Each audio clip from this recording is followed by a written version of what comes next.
Ang mga ariwana po, pag nanganak yung babae, panay na nakabantay yung kanyang asawa, yung lalaki. At pag nangitlog na po yung babae, hihigupin ng ama yung kanyang mga anak. Mananatili sa bibig ng ama yung kanyang mga anak for 50 days. Inilalagay ng ama na ariwana ang kanyang mga anak sa kanyang bibig to protect them. 50 days, he will not open his mouth. For 50 days, he will not eat. For 50 days, he will starve himself for his children. It is a silent kind of love.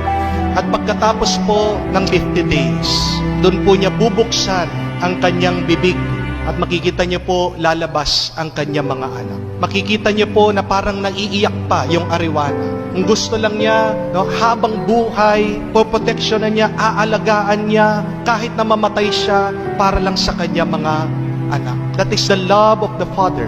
The love of a Father is silent, and yet it is always true and real. Hindi ibig sabihin tahimik, wala siyang ginagawa. That is why let us appreciate the silent sacrifices of the Father. And let us always remember that we have also God the Father silently taking care of us.